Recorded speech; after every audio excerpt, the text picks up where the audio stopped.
서울의 한 아카이브 자료실 한민서 25는 낡은 필름들 사이에서 자신만의 질서를 유지하며 살아가고 있었다. 그녀의 하루는 과거의 기록들을 분류하고 보존하는 일로 채워져 있었지만 정작 자신의 과거는 10년 전 그날에 멈춰 있었다.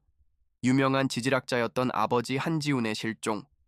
비극적 사고라는 차가운 결론만이 남았지만 민서의 마음속에서는 단 한 번도 그 사실을 온전히 받아들인 적이 없었다. 그녀는 슬픔을 억누르고 아버지의 부재가 남긴 공허함을 잊기 위해 타인의 기억 속에 파묻혀 지내는 법을 터득했다. 그렇게 10년이라는 시간은 상처를 무뎌지게 만들었지만 결코 아물게 하지는 못했다. 어느 날 오후 라디오에서 흘러나온 뉴스가 자료실의 정적을 깨뜨렸다. 제주도에서 발생한 경미한 지진 소식이었다. 대부분의 사람들에게는 그저 스쳐 지나갈 단신이었지만 그 소식은 민서의 심장을 미세하게 뒤흔들었다. 아버지가 마지막으로 향했던 곳, 영혼의 호수 영혼호가 있는 바로 그 섬이었다. 그녀는 애써 불안감을 떨치려 했지만 지진이라는 단어는 마치 깊은 물속에 잠겨있던 무언가를 수면 위로 떠오르게 하는 듯한 불길한 예감을 불러일으켰다. 그 미세한 진동은 단순한 자연 현상이 아니라 10년간 굳게 닫혀있던 과거의 문을 두드리는 작은 균열과도 같았다. 결국 우려는 현실이 되었다. 낯선 번호로 걸려온 전화 한 통이 그녀의 세상을 다시 한번 멈추게 했다. 제주경찰서 소속의 형사였다. 그의 목소리는 침착했지만 그 안에 담긴 내용은 민서의 숨을 멎게 하기에 충분했다. 영혼호 바닥에서 지진으로 인해 새로 생긴 균열 속에서 유품이 발견되었다는 것이었다.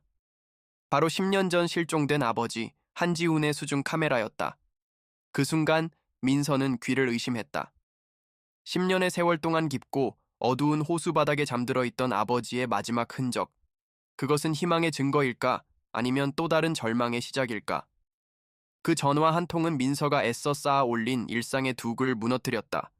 잊었다고 생각했던 기억들이 본물처럼 터져 나왔다.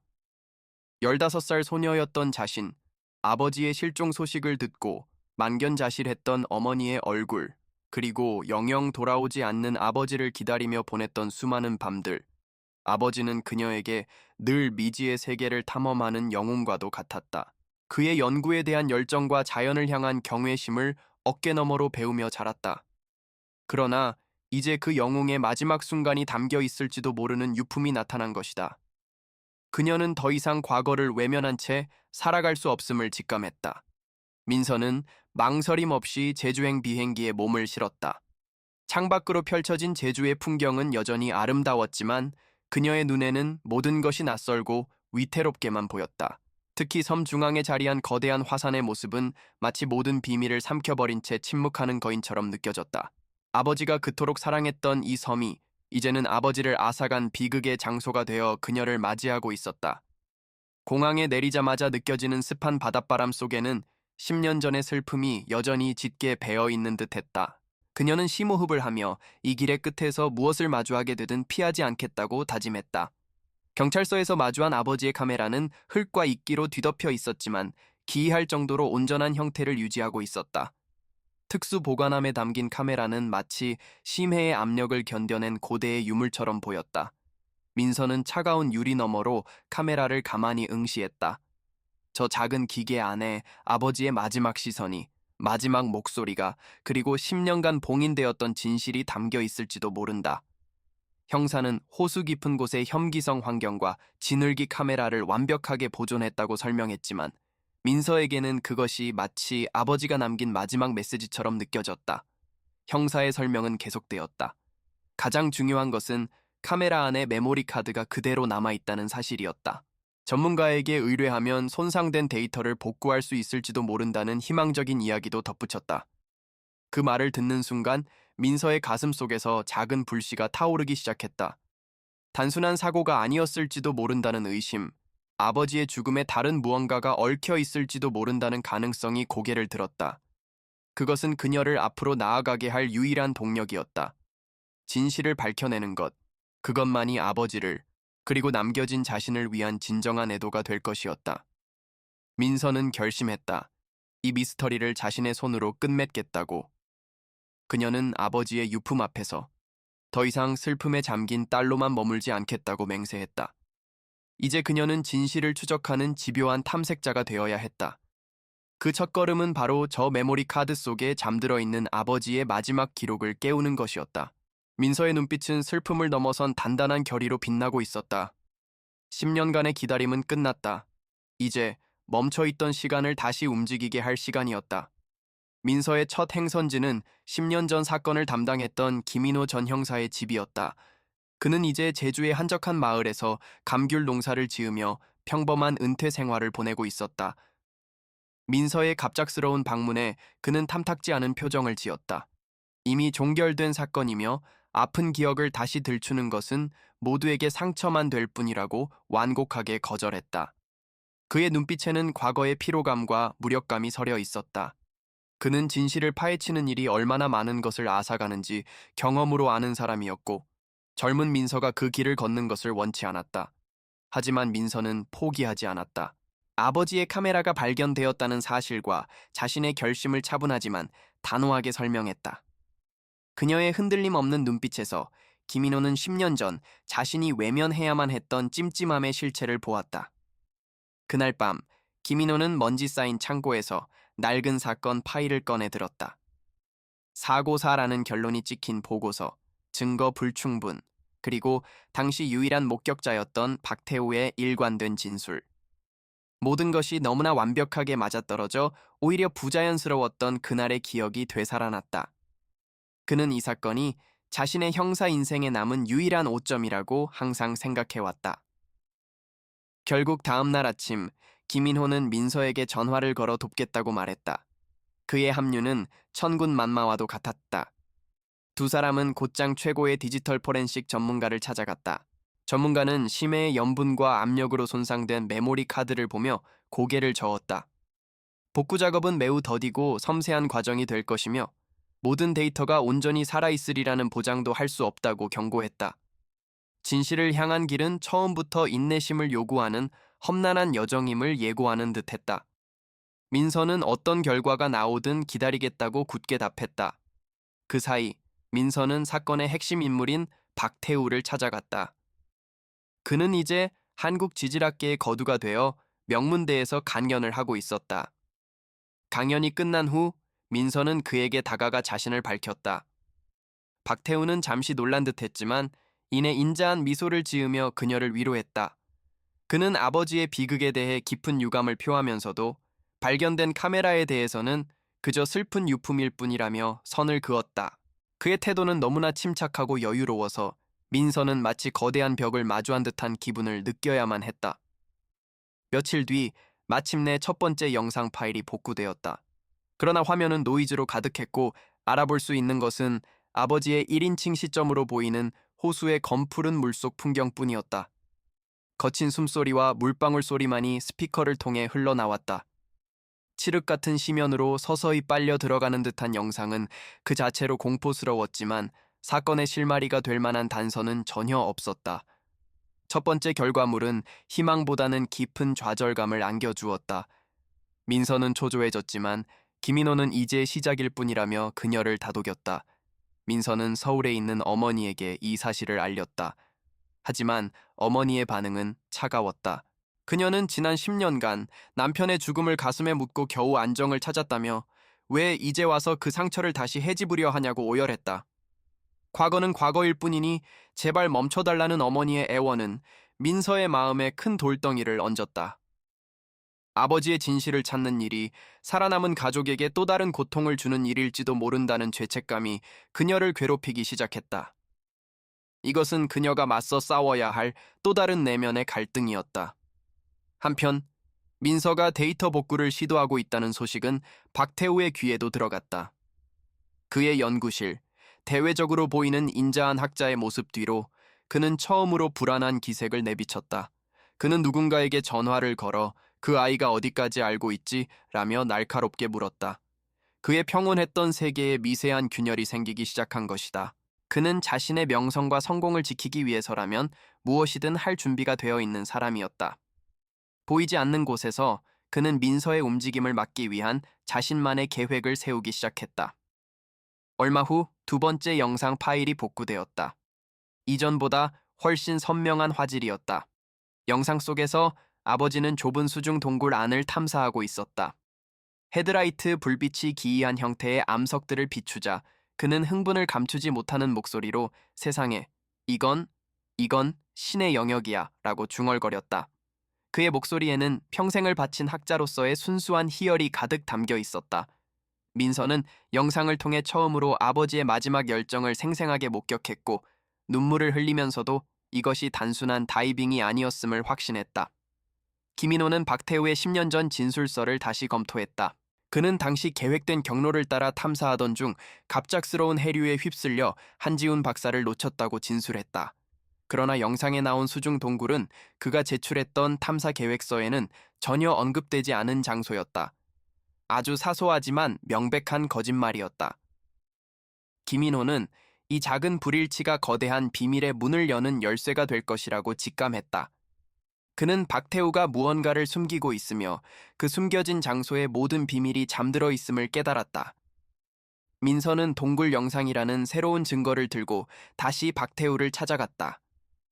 이번에 그는 더 이상 친절한 스승의 가면을 쓰고 있지 않았다. 그는 민서의 아버지가 독단적으로 위험한 행동을 했으며 자신의 경고를 무시하고 미지의 동굴로 들어갔다고 주장했다. 그의 목소리에는 짜증과 분노가 섞여 있었다.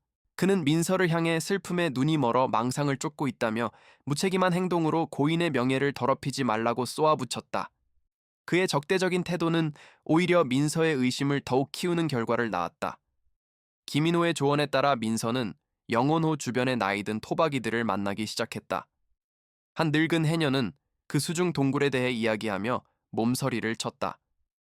그곳은 예로부터 용의 굴이라 불리며 들어간 자는 절대 살아 돌아오지 못하는 금기의 장소라고 했다. 그녀는 그곳에 사는 영물, 링우, 이 인간의 욕심을 벌하기 위해 영혼을 붙잡아 둔다는 섬뜩한 전설을 들려주었다. 미신적인 이야기였지만 민서에게는 그 동굴이 품고 있는 위험과 비밀의 무게를 실감하게 하는 계기가 되었다. 세 번째 복구된 영상은 짧았지만 충격적이었다. 아버지의 손이 암석의 일부를 조심스럽게 떼어내는 장면이 담겨 있었다. 그러자 암석 내부에서 마치 살아있는 것처럼 은은하고 푸른빛을 내뿜는 미지의 광물이 모습을 드러냈다. 그것은 인류가 한 번도 발견한 적 없는 생명체처럼 스스로 빛을 내는 경이로운 물질이었다. 민서는 숨을 죽였다. 아버지가 목숨과 맞바꾼 발견의 실체. 이것은 단순한 학문적 성과를 넘어 인류의 역사를 바꿀 수도 있는 엄청난 가치를 지닌 것이었다. 박태우는 이제 노골적으로 압박을 가해왔다. 그는 언론과 학계의 인맥을 총동원하여 민서의 주장을 근거 없는 음모론으로 치부했다. 그는 자신이 한지훈 박사의 유지를 이어받아 그의 연구를 완성시켰다고 자신을 포장하며 민서가 개인적인 슬픔을 이용해 자신의 명예를 훼손하고 있다고 여론을 조작했다. 거대한 권력 앞에서 민서는 외로운 싸움을 벌여야 했다. 진실은 힘 있는 자의 목소리에 묻혀버릴 위기에 처했고 그녀는 점점 더 립되어 갔다. 그때 뜻밖의 조력자가 나타났다. 아버지의 옛 제자였던 한 젊은 연구원이었다. 그는 용기를 내어 민서에게 연락해왔다. 그는 실종 직전 한지훈 박사가 자신에게 박태우 교수도 모르는 세상을 놀라게 할 발견을 앞두고 있다고 귀띔했다고 증언했다. 또한 아버지가 박태우의 성급한 야망과 연구윤리에 대해 우려를 표했다는 사실도 털어놓았다. 이 증언은 박태우가 주장하는 공동연구라는 전제를 완전히 뒤엎는 결정적인 반박 증거였다. 네 번째 영상 파일은 거의 형체를 알아볼 수 없을 정도로 손상되었지만 중요한 단서를 담고 있었다. 어두운 동굴 안 아버지의 시점 너머로 또 다른 다이버의 다리가 보였다. 두 사람이 좁은 공간 안에서 마주하고 있는 구도였다. 소리는 거의 들리지 않았지만 갑자기 화면이 격렬하게 흔들렸고 무언가 부딪히는 듯한 소음이 희미하게 녹음되어 있었다. 이것은 더 이상 사고가 아니라 명백한 대립 상황이 있었음을 시사했다. 제3자가 아닌 바로 박태우가 그곳에 함께 있었다.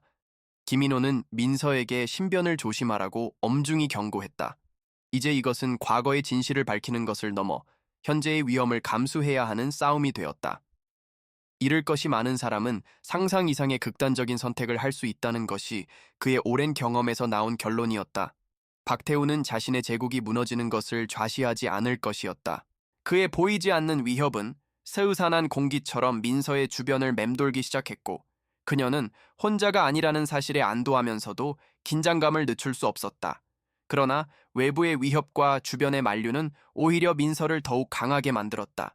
그녀는 아버지의 마지막 순간에 한 걸음씩 가까워질수록 더 이상 두렵지 않았다. 오히려 아버지와 연결되어 있다는 유대감을 느꼈다. 이 싸움은 단순히 죽음의 원인을 밝히는 것을 넘어 아버지가 평생을 바쳐 지키고자 했던 학자로서의 진실과 명예를 되찾는 일이었다. 그녀는 이 길의 끝에서 아버지를 온전히 이해하고 비로소 그를 떠나보낼 수 있을 것이라 믿었다. 민서는 영상 속 광물의 정체를 밝히기 위해 여러 지질학 연구소의 문을 두드렸다.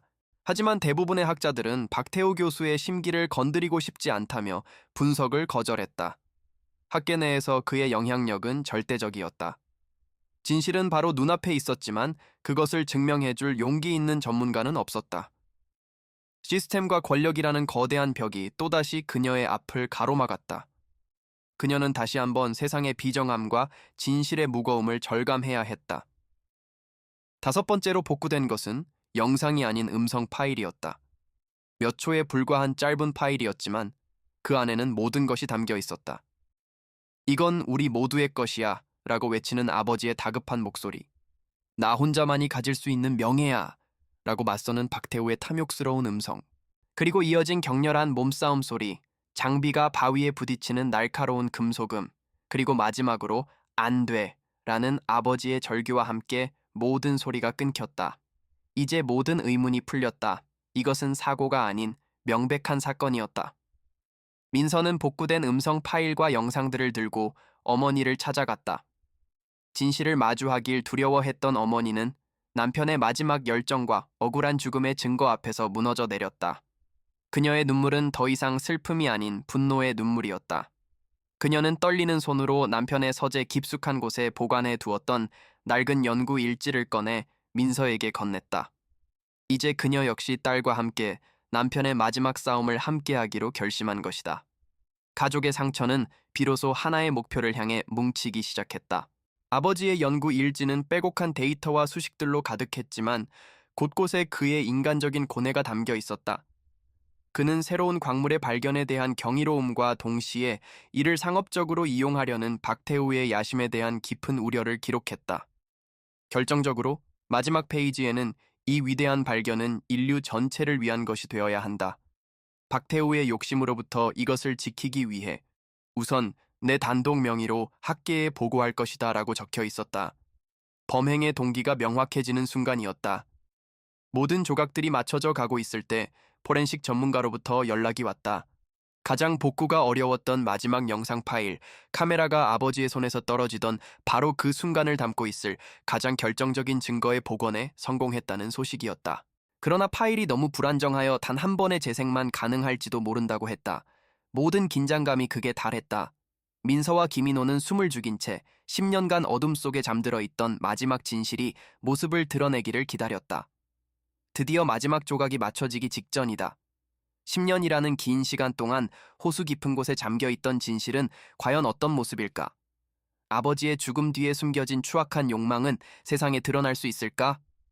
마지막 영상에는 무엇이 담겨 있을지 여러분의 생각을 댓글로 공유해주세요. 이 이야기가 마음에 드셨다면 좋아요와 공유도 잊지 마세요. 모든 증거가 모였다. 김인호는 경찰 내에 신뢰할 수 있는 후배에게 연락하여 비공식적인 협조를 요청했다. 박태우를 법의 심판대에 세우기 위한 마지막 준비가 시작되었다. 이제 남은 것은 마지막 영상을 재생하여 10년간의 거짓말에 종지부를 찍는 일뿐이었다. 민서는 떨리는 마음을 다잡았다. 이것은 아버지의 마지막 유언이자 그녀가 감당해야 할 진실의 무게였다.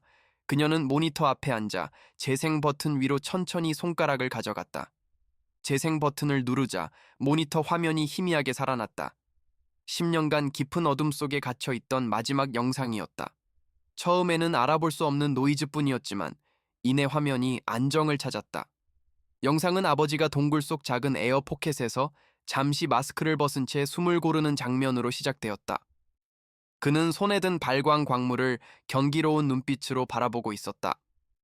그의 얼굴에는 평생을 바친 탐구자의 순수한 기쁨과 희열이 가득했다. 그는 카메라를 향해 마치 미래의 누군가에게 말을 건네듯 속삭였다. 이것 봐. 자연이 우리에게 준 선물이야. 우리는 이걸 지켜야 할 의무가 있어. 그 순간 민서는 시간을 넘어 아버지와 마주한 듯한 깊은 감동에 휩싸였다. 하지만 평화는 길지 않았다. 카메라 앵글 밖에서 박태우가 나타났다. 그의 얼굴은 탐욕과 질투로 일그러져 있었다. 복구된 음성은 이제 너무나도 선명했다. 아버지는 이 발견을 국제학회에 공동으로 보고하여 인류의 자산으로 만들어야 한다고 주장했다. 그러나 박태우는 단호하게 반대했다. 그는 이것이 자신들의 이름을 역사에 남기고 엄청난 부와 명예를 가져다 줄 유일한 기회라고 소리쳤다. 두 사람의 대화는 학문적 이상과 개인적 야망이 충돌하는 비극적인 전조를 똑똑히 보여주고 있었다. 민서는 숨을 죽인 채 아버지의 신념이 어떻게 배신당하는지를 지켜봐야만 했다. 언쟁은 결국 몸싸움으로 번졌다. 박태우가 아버지가 품에 안고 있던 광물 샘플 가방을 거칠게 빼앗으려 했다. 아버지는 필사적으로 저항하며 그를 밀쳐냈다. 그 순간 카메라는 아버지의 손에서 미끄러져 동굴 바닥으로 떨어졌다. 화면은 격렬하게 회전하며 좁은 동굴 안에서 뒤엉킨 두 사람의 모습을 파편적으로 비췄다. 엉망으로 뒤엉킨 팔과 다리, 필사적인 몸부림, 그리고 거친 숨소리가 뒤섞여 아비규환을 이루었다. 그곳은 더 이상 위대한 발견의 현장이 아닌 인간의 추악한 본성이 폭발하는 생존의 투쟁터였다. 카메라는 동굴 바닥의 한쪽 구석에 자리 잡은 채 모든 것을 비스듬한 각도로 묵묵히 기록했다. 그리고 바로 그 순간 돌이킬 수 없는 일이 벌어졌다. 분노의 이성을 잃은 박태우가 아버지의 입에 연결된 공기 호흡기를 잡아챘다. 그는 망설임 없이 그것을 거칠게 뽑아버렸다. 순식간에 아버지의 입에서 수많은 공기방울이 폭발하듯 터져 나왔다. 그는 목을 감싸쥐며 극심한 고통 속에 몸부림쳤다. 그의 눈은 믿을 수 없는 배신감과 죽음의 공포로 크게 뜨여 있었다. 가장 믿었던 동료의 손에 자신의 생명이 꺼져가는 순간이었다. 자신이 저지른 짓을 깨달은 박태우는 순간적으로 얼어붙었다. 그의 얼굴에 스친 것은 당황과 공포였다. 그는 죽어가는 동료와 바닥에 놓인 카메라를 번갈아 보았다. 그 짧은 순간 그는 선택을 했다. 구원의 손길 대신 그는 자신의 미래를 선택했다. 그는 망설임 없이 광물 샘플 가방을 움켜쥐고 몸을 돌려 어두운 동굴 밖으로 헤엄쳐 나갔다. 가장 가까운 친구이자 동료를 칠흑 같은 죽음의 공간에 버려둔 채 그는 자신의 성공을 위해 도망쳤다. 카메라의 배터리가 거의 다 닳아가고 있었다. 헤드라이트 불빛이 깜빡이며 주변을 희미하게 비췄다. 화면 속에서 아버지는 마지막 남은 힘을 다해 카메라를 향해, 어쩌면 카메라 너머의 민서를 향해 필사적으로 손을 뻗었다. 하지만 그의 손은 이내 힘없이 바닥으로 떨어졌다. 마지막 숨과 함께 그의 모든 움직임이 멈추었다. 아버지가 남긴 마지막 모습은 그렇게 처절한 절망과 함께였다. 이윽고 화면은 완전한 암흑으로 변했고 재생이 끝난 연구실에는 무거운 침묵만이 감돌았다. 고요했던 연구실의 정적을 깬 것은 민서에 터져 나오는 울음이었다. 억눌렀던 모든 감정이 한꺼번에 폭발했다. 슬픔, 분노, 허망함, 그리고 아버지를 향한 사무치는 그리움까지. 10년간 가슴속에 품어왔던 작은 희망은 산산조각이 났고 그 자리에는 상상조차 할 수 없었던 잔혹한 진실만이 남았다. 그것은 치밀하게 계획된 살인이 아니라 한순간에 탐욕이 부른 비겁하고 추악한 죽음이었다. 진실의 무게는 너무나도 무겁고 고통스러웠다. 김인호는 말없이 민서의 어깨에 손을 얹었다. 그의 얼굴은 굳어 있었고 눈빛에는 차가운 분노가 서려 있었다. 이제 모든 것은 명백해졌다. 더 이상 추측이나 의심은 필요 없었다. 그들의 손에는 10년간의 거짓을 깨부술 가장 강력하고도 슬픈 증거가 들려 있었다. 슬픔에 잠길 시간은 사치였다. 이제 남은 것은 단 하나, 아버지의 억울한 죽음에 대한 대가를 치르게 하는 것이었다. 정의를 위한 마지막 싸움이 바로 눈앞으로 다가오고 있었다. 경찰 조사실, 박태우는 대형 모니터에 상영되는 영상 앞에서 완전히 무너져 내렸다. 10년간 그를 지탱해온 거짓의 성벽이 산산이 부서지는 순간이었다. 영상이 끝나자 그는 더 이상 아무런 변명도 하지 못했다. 그는 끔찍한 증거 앞에서 한때 친구였던 사람을 어떻게 죽음으로 몰아넣었는지, 그리고 어떻게 그 죽음 위에 자신의 성공을 쌓아 올렸는지 흐느끼며 자백했다. 그의 모습은 더 이상 존경받는 학자가 아닌 야망과 질투에 눈이 멀어 파멸해버린 나약한 한 인간일 뿐이었다. 그의 자백은 그의 죄가 얼마나 충동적이고 비겁했는지를 증명하는 마지막 증거였다. 박태호의 체포 소식은 학계와 사회에 큰 충격을 던졌다. 동시에 한지훈 박사의 마지막 발견, 스스로 빛을 내는 신비의 광물에 대한 진실도 세상에 알려졌다.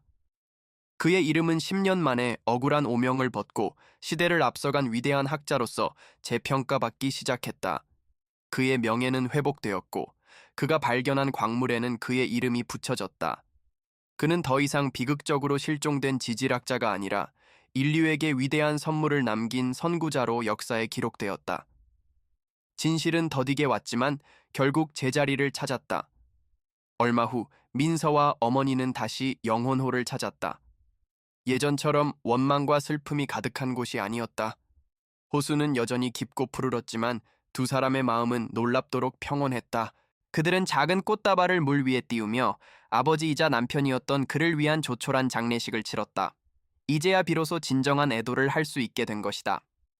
10년간 모호한 슬픔 속에 갇혀있던 어머니는 남편을 온전히 떠나보냈고 고통스러운 진실을 함께 마주한 모녀는 그 어느 때보다도 강한 유대감으로 서로를 보듬었다.